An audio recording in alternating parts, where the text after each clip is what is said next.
President Zelensky, thank you so much for taking the time for speaking with Bloomberg yet again. Thank you very much. I'd like to begin by taking a step back. You've now been at war for 3 years and 9 months almost. There is a lot of concern. Each of those days is measured in lives, in resources. There's concerns that it's now a stalemate, a forever war. Now, today, on day 1,357, from the United States and from Europe, what do you need to meaningfully change the course of the war? Thank you very much. Not to lose your support, not to lose unity between the United States and Europe around the Ukrainian question, first of all. What we need between us, yes, long artillery, we really need. There's a big deficit on the front line. During this war, it's not the question of this day, it's a question for this war.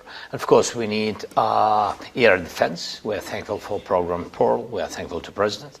Yes, and this is very important. He opened this corridor that we can buy. By PURL, we can buy air defense. Missiles, PAC-3. First of all, PAC-3. And of course, systems. With systems, it's difficult because it's always the question of time. Yes, but we can't wait because they attack us each day.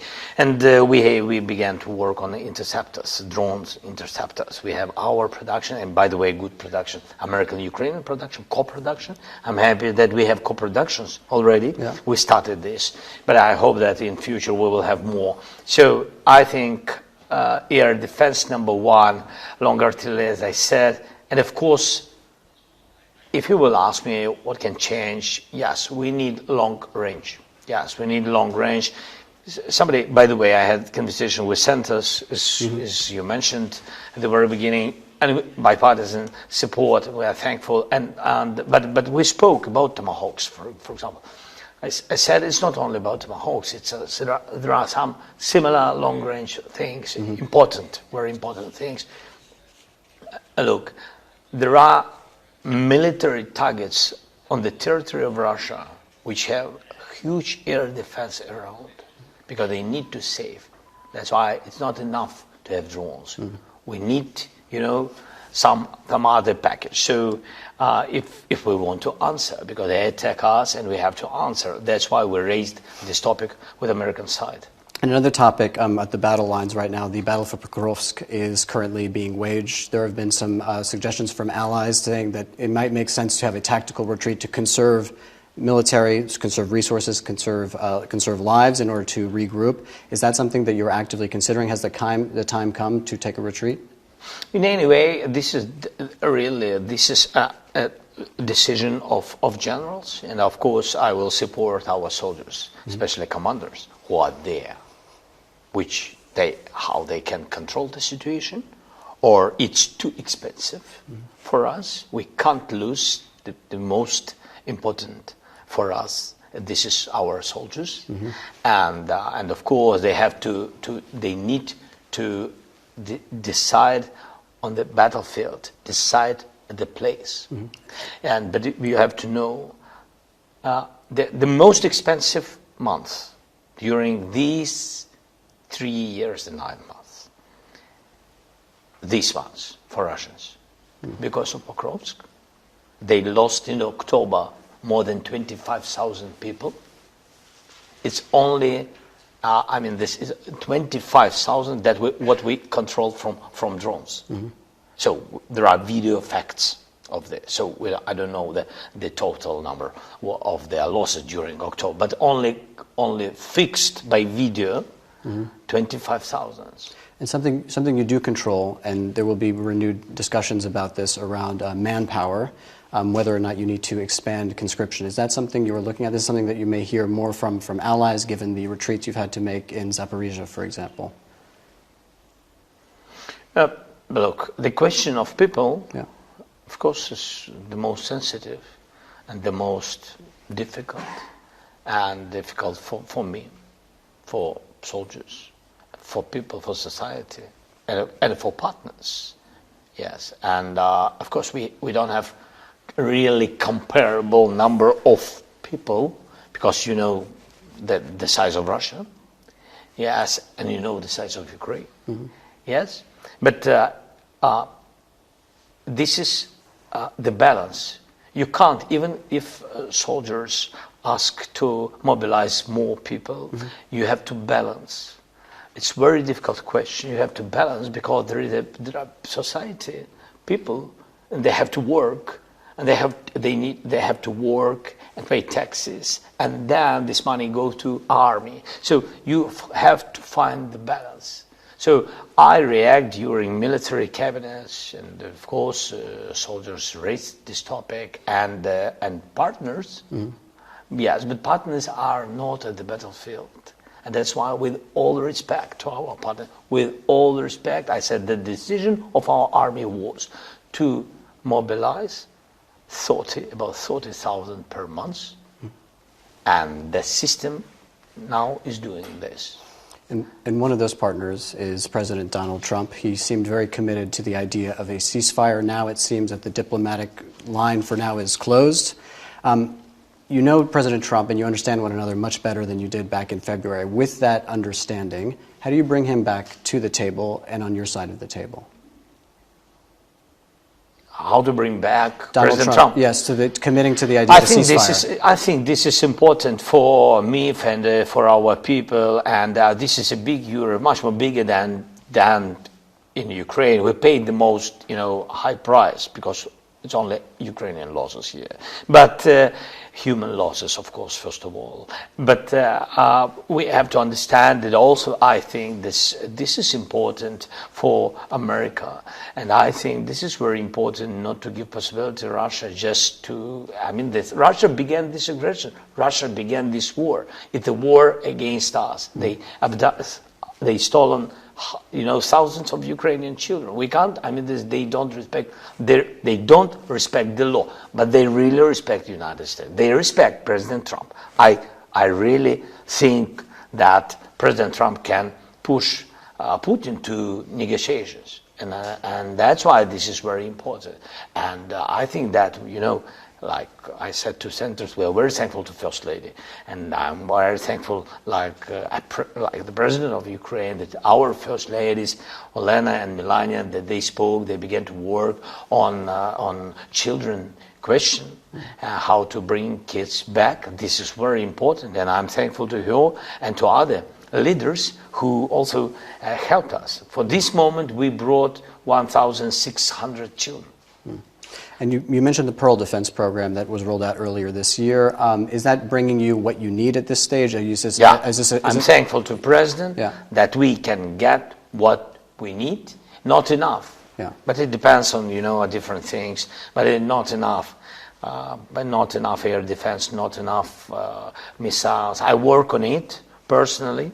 I work on it personally each day here in Ukraine and abroad.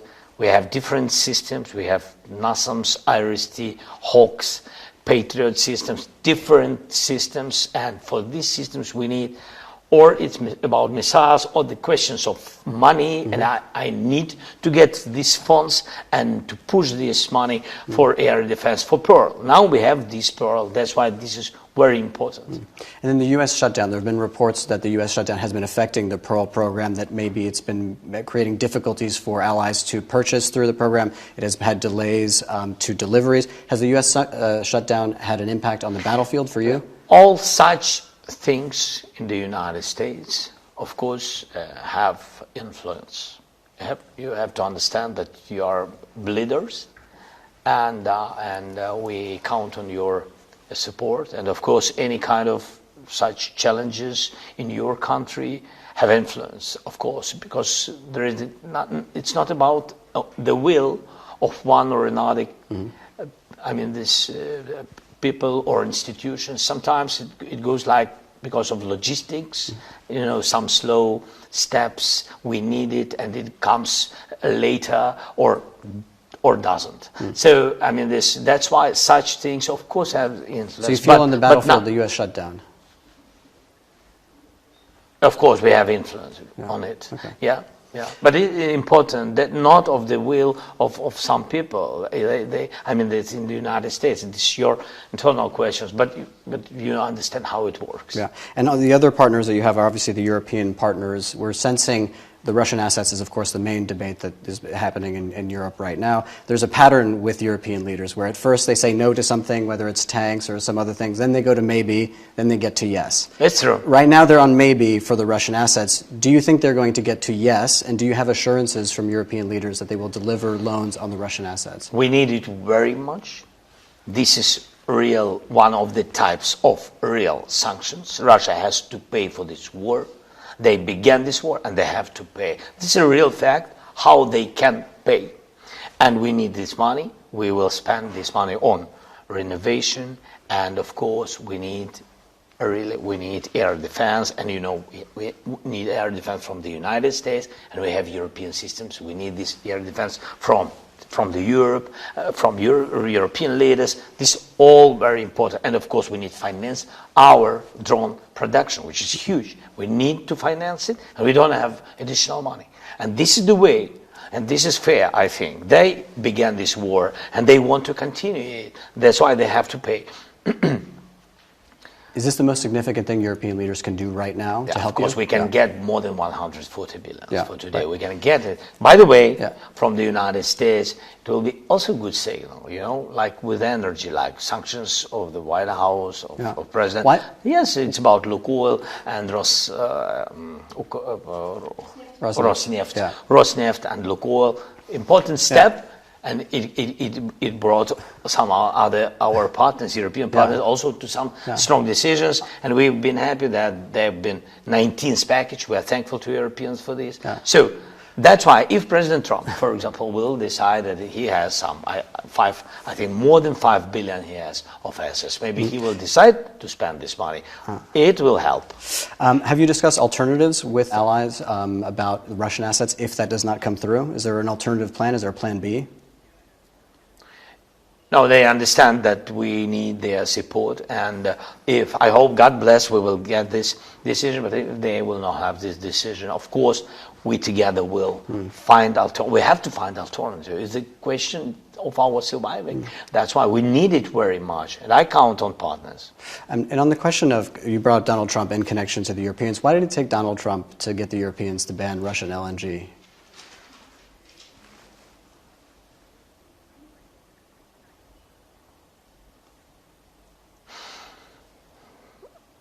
He always said that he wants Europe to put sanctions on Russian energy. He always said that was during our meeting and etc. And you know that some countries in Europe, they really used it. Yes, it was not the case of 1 year.